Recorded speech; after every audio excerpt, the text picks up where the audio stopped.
yazdadu imanan ma'a imanihim. Asyhadu an la ilaha illallah wahdahu la syarikalah wa asyhadu anna sayyidina Muhammadan abduhu wa rasuluh. Rabbi shrah li sadri wa yassir li amri wahlul 'uqdatam min lisani yafqahu qawli. Subhanaka la ilma lana illa ma 'allamtana innaka antal alimul hakim. Allahumma shalli ala sayyidina Muhammad wa ala ali sayyidina Muhammad. Wa qala ta'ala ya ayyuhalladzina amanu taqullaha haqqa tuqatih wa la tamutunna illa wa antum muslimun. Amma ba'd. Segala puji bagi Allah Subhanahu wa taala yang masih memberikan kita semua jamaah salat Jumat yang dirahmati oleh Allah Subhanahu wa taala. Itulah berupa nikmat iman, nikmat Islam, kesehatan dan kesempatan. Sehingga kita bisa berada di hari yang mulia, di tempat yang mulia, dan insya Allah bersama orang-orang yang dimuliakan oleh Allah Subhanahu wa ta'ala. Marilah kita mensyukuri segala nikmat Allah Subhanahu wa ta'ala ini dengan kita semua senantiasa bersungguh-sungguh di hadapan Allah Subhanahu wa ta'ala, meningkatkan keimanan dan ketakwaan kita dengan benar-benar menjalankan segala apa yang diperintahkan oleh Allah Subhanahu wa ta'ala dan meninggalkan segala apa yang dilarangnya. Mudah-mudahan dengan begitu kita tergolong sebagai hamba-hamba yang bertakwa, hamba yang berhak memperoleh surga jannatun tajri min tahtihal anharu khalidina fiha abada. Salawat dan salam senantiasa semoga terlimpah dan tercurah kepada Sayyidul Anbiya wal Mursalin, Khatamun Nabiyyin, beliaulah baginda Rasulullah sallallahu alaihi wasallam. Allahumma salli ala Sayyidina Muhammad wa ala ali Sayyidina Muhammad. Ma'asyiral muslimin, jamaah salat Jumat yang dirahmati Allah Subhanahu wa taala. Allah Subhanahu wa taala ialah Al-Khaliq, yaitu yang Maha Pencipta. Kemudian Al-Mudabbir, yang Maha Pengatur. Ialah Allah Asy-Syari', yaitu yang berhak membuat undang-undang dan aturan untuk para hambanya. Allah Subhanahu wa taala jugalah yang telah menciptakan alam semesta, manusia dan kehidupan, serta apa yang ada sebelum kehidupan dan sesudah kehidupan. Allah Subhanahu wa ta'ala tidak hanya menciptakan dunia, tetapi juga Allah menciptakan yang namanya alam akhirat, di mana kita semua nanti akan kembali menghadap Allah Subhanahu wa ta'ala, dan di akhirat itu nanti kita semua akan dimintai pertanggungjawaban atas segala amal-amal yang kita lakukan selama kita hidup di dunia, semenjak kita dewasa sampai kita kembali menghadap Allah Subhanahu wa ta'ala. Oleh karena itulah kenapa setiap khotib ketika naik ke mimbar pada sholat Jumat senantiasa berwasiat kepada kita untuk bertakwa, karena takwa itulah yang akan menjadi modal bagi kita untuk kembali menghadap Allah Subhanahu wa ta'ala. Oleh karena itu, penting bagi kita untuk memastikan bahwa setelah kehidupan di dunia ini, kita adalah termasuk orang-orang yang beruntung, yaitu orang-orang yang tergolong sebagai ashabul yamin, yaitu golongan kanan, dan bukan termasuk sebagai ashabus simal, yaitu golongan kiri yang celaka, yang mendapat azab neraka jahanam. Oleh karena itu kita berdoa, mudah-mudahan kita semua jamaah yang hadir di sini, termasuk ahli keluarga kita, kaum kerabat, sanak famili, andai tolan, kita adalah orang-orang yang bertakwa di hadapan Allah Subhanahu wa ta'ala, istiqomah sampai akhir hayat menjelang, sehingga pertemuan kita ini tidak hanya sampai di sini, tetapi kita juga nanti bertemu di surga Allah Subhanahu wa ta'ala, surga yang mengalir di bawahnya sungai-sungai. Amin, amin ya rabbal alamin. Ma'asyiral muslimin, jamaah salat Jumat yang dirahmati Allah Subhanahu wa taala. Oleh karena itu, sahabat mulia Ali radhiyallahu anhu mengatakan, bahwa apa yang dimaksud dengan takwa sangat jelas. Sahabat mulia Ali radhiyallahu anhu mengatakan bahwa yang dimaksud dengan takwa itu ada 4. Yang pertama yaitu menurut Ali bin Abi Thalib karramallahu wajhahu, bahwa takwa yang pertama ialah al-khaufu minal jalil. Yang dimaksud dengan orang yang bertakwa yang pertama adalah yaitu setiap orang yang senantiasa khauf, merasa takut kepada Allah Subhanahu wa ta'ala kapanpun dan dimanapun kita berada. Ma'asyiral muslimin, jamaah salat Jumat yang dirahmati oleh Allah Subhanahu wa ta'ala.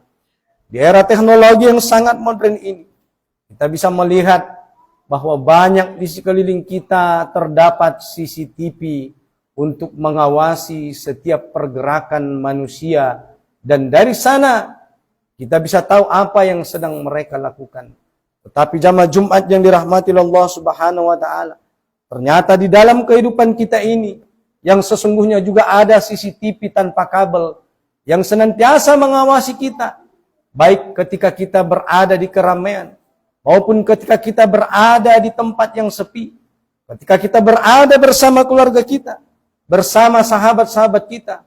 Itulah CCTV yang paling hebat. Itulah pengawasan Allah Subhanahu wa ta'ala yang maha melihat. Maka orang mukmin yang bertakwa, dia sadar bahwa senantiasa dia 24 jam diawasi oleh Allah Subhanahu wa ta'ala. Oleh karena itu, dia tidak akan berani melanggar apa-apa yang dilarang oleh Allah Subhanahu wa ta'ala, dan senantiasa mengerjakan apa yang diperintahkan oleh Allah Subhanahu wa ta'ala. Walaupun manusia tidak ada yang melihat, tetapi karena keyakinan dan keimanannya kepada Allah, keyakinan dan keimanannya kepada keberadaan Allah Subhanahu wa ta'ala, maka dia senantiasa menjaga dirinya untuk tidak terjatuh kepada perbuatan yang maksiat. Inilah keimanan orang yang bertakwa. Kenapa? Karena dia yakin setelah nanti kehidupan dunia ini akan ada lagi kehidupan yang lain. Itulah negeri akhirat, di mana kita semua akan dimintai pertanggungjawaban oleh Allah Subhanahu wa ta'ala. Inilah yang dimaksud oleh Al-Imam Syekh Taqiyuddin An-Nabahani di dalam kitabnya Nizamul Islam. Inilah yang dinamakan dengan idroksillah billah. Adanya kesadaran seorang hamba, adanya kesadaran seorang manusia bahwa dia merasa senantiasa diawasi oleh Allah Subhanahu wa ta'ala, sehingga dia tidak berani melanggar hal-hal yang dilarang oleh Allah Subhanahu wa ta'ala. Inilah makna takwa yang pertama menurut sahabat mulia Ali radhiyallahu anhu. Ma'asyiral muslimin, jamaah salat Jumat yang dirahmati oleh Allah Subhanahu wa ta'ala.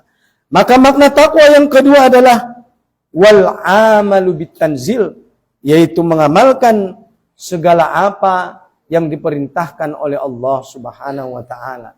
Sebagaimana kita tadi mengatakan bahwa Allah tidak hanya menciptakan alam semesta manusia dan kehidupan, tetapi juga Allah menciptakan yang namanya alam akhirat. Oleh karena itu, selama kita berada di dunia, Allah menurunkan berupa jalan hidayah. Itulah panduan bagi kita berupa syariat Islam dalam bentuk Al-Quranul Karim. Maka siapa saja di antara kita jamaah Jumat yang dirahmati Allah Subhanahu wa ta'ala yang tunduk, patuh, taat kepada jalan hidayah yang Allah turunkan kepada kita, maka mereka adalah termasuk orang-orang yang beruntung. Mereka adalah qad aflahal mu'minun. Mereka adalah orang-orang yang beruntung yang senantiasa melaksanakan sholat, membayar zakat, dan mereka adalah orang-orang yang memperoleh surga Jannatul Firdaus.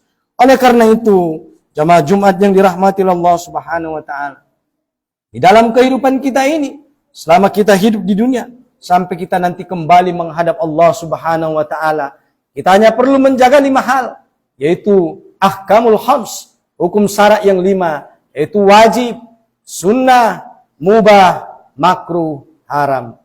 Inilah hukum syariat yang mesti kita laksanakan dan kita kerjakan sampai nanti hari kiamat. Maka oleh karena itu, mana-mana perkara yang wajib, mari kita amalkan. Mana perkara yang sunnah, mari kita perbanyak. Mana yang haram, maka mari kita tinggalkan. Itulah Al-Quran sebagai jalan hidayah. Oleh karena itu, kalau kita mau hidayah Allah Subhanahu wa Ta'ala, mari kita ikuti petunjuk hidayah itu yang terdapat di dalam Al-Quranul Karim, yang di dalamnya terdapat banyak kandungan hukum-hukum Allah Subhanahu wa Ta'ala. Sebagaimana kita jelaskan tadi, itulah hukum syara yang 5. Ma'asyiral muslimin, jamaah salat Jumat yang dirahmati Allah Subhanahu wa Ta'ala, itulah makna takwa yang kedua, yaitu wal amalu bitanzil, mengamalkan segala apa yang diperintahkan oleh Allah Subhanahu wa Ta'ala. Maka masuk kita kepada makna takwa yang ketiga, yaitu wal isti'dadu liyaumir rahil, yaitu mempersiapkan kehidupan setelah kematian. Maka orang yang bertakwa, dia akan senantiasa fokus kepada kehidupan akhirat, walaupun mereka masih berada di dunia, tetapi pandangannya nun jauh ke negeri akhirat yang abadi, kampung halaman yang sesungguhnya, di mana dulu nenek moyang kita Nabi Adam alaihissalam berada di surga Allah Subhanahu wa Ta'ala, dan kita juga nanti akan kembali ke kampung halaman yang abadi, yaitu surga Allah Subhanahu wa Ta'ala. Tetapi sebelum kita kembali ke kampung halaman abadi itu, kita terlebih dahulu harus diuji di dunia ini. Maka siapa di antara kita yang lulus terhadap ujian itu, maka berhaklah mereka mendapatkan kampung halaman yang abadi. Itulah sorga seluas langit dan bumi, sorga jannatun tajri min tahtiyal anhar. Sebagaimana Allah Subhanahu wa Ta'ala mengatakan, wasari'u ila maghfiratin min rabbikum wa jannatin arduhas samawati wal ard.